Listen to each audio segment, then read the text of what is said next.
Ladies and gentlemen, in this Tech Tribunal, we're going to be taking a look at Metro Redux on the PC versus the PlayStation 4. This is also an article, it's available in the video description, which goes into painstaking detail as well as a high quality download of this very video, which you can check out, 60 FPS and a very high bitrate, screenshots, loads of text, and a partridge in a pear tree. Anyway, getting on to the comparison itself, I've already discussed the Redux version versus the original 2033, so I won't be going into that. Instead, I'm going to be purely focusing on the PC versus the PS4. I have to say that the PS4 version does stack up extremely well in comparison. Pretty much throughout the title, on all my gameplay anyway, I haven't noticed any major FPS drops. In fact, it's been pretty much 60 constantly throughout.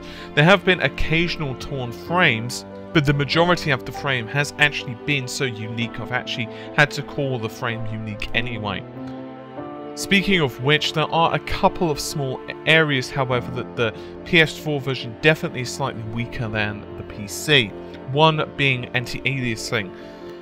Post-process anti-aliasing isn't perfect on the PS4. There are definitely areas, particularly on higher contrasting scenes, that you can see are a little bit ropier than what they should be. There are a couple of examples in this very video, including where you get to see the farewell scene for Hunter. You can see that in the background there, you'll notice that the strings that are coming down for their alarm system kind of flickers in and out, and that's pretty consistent throughout the PS4's gameplay. It's not, awful.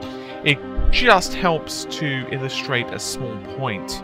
The PC version, because of the additional anti-aliasing options, does look a little sharper. I was personally running with SSAA ×2 without too much problem, and in fact I had frames per second spare. Now I realise not everyone has that option, but you could certainly still run with FXAA on the PC if you so desire, or maybe say MSAA ×2. The PS4 version, however, is 1080p native, runs 60 FPS pretty much throughout, and it's extremely impressive. Another area that's slightly lacking, and I do emphasize slightly, is less tessellation on the PS4 version. This isn't particularly new. A lot of next generation consoles versions definitely lack tessellation. It is there, you just have to kind of look for it in comparison to the PC. So once again, it's not a massive deal breaker, it just serves to help give the PC the edge. Texture quality on the PC is slightly higher from what I can personally see, and I have noticed a stronger showing for lighting, particularly global illumination and some reflections, but you're going to be able to see that prevalent throughout the video anyway. Personally speaking, and this is nothing to do with the graphics, but I suck on control pad and I really didn't like the way the inventory system kind of lended themselves to the PS4 pad. I personally found the keyboard and mouse that much more natural, but then I've been playing on keyboard and mouse for years, and so my opinion on that is biased, and it is not an objective opinion, it is purely subjective. This game on the PC does support NVIDIA's hardware physics. I am running it in this particular video. I wasn't going to, but I decided to in the last minute because I figured, well, technically speaking, to run the PC version at the max settings, you have to enable hardware physics. It's not a deal breaker, quite honestly. Even if you've got an AMD card, I still think it looks pretty damn good. Personally, however, I'm quite a fan of the hardware physics. I think the additional dust, debris and particle effects certainly do lend themselves to the atmosphere, but once again it does look very nice with or without the effects enabled. I have noticed that the PS4 version, and I'm running with the standard gamma settings on both PC and PS4 with my capture software, hardware and software, as well as the console's own outputs, I have noticed that the PS4 version is slightly darker and slightly higher in contrast compared to the PC. Then again, as I've mentioned before, this can sometimes be even down to driver revisions. I've actually noticed that, for example, the Radeon cards also have a slightly higher level of contrast anyway. I'm of course running NVIDIA, so that's something that you could certainly tweak and isn't a particularly big deal.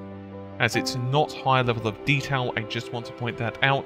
It's simply a different way that the GPUs are rendering the color, and it's not, well, at least in my personal opinion, much of a big deal, as you can simply change your color settings accordingly.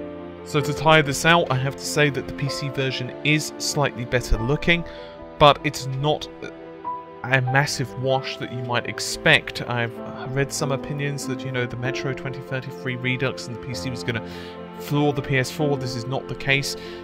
Despite the fact that the engine is a little bit older now, 4A have managed to do a very impressive job on both versions. Personally, I would edge my bias towards the PC simply because of the improved level anti-aliasing, the better texture quality, tessellation, anti-aliasing, and lighting. But the PS4 version is extremely impressive, runs 60 FPS pretty much throughout, and did I mention it's pretty much the same price as the PC as well, which in my opinion is a huge bonus. Hopefully you've enjoyed the video. I'll see you soon. Take care, bye for now.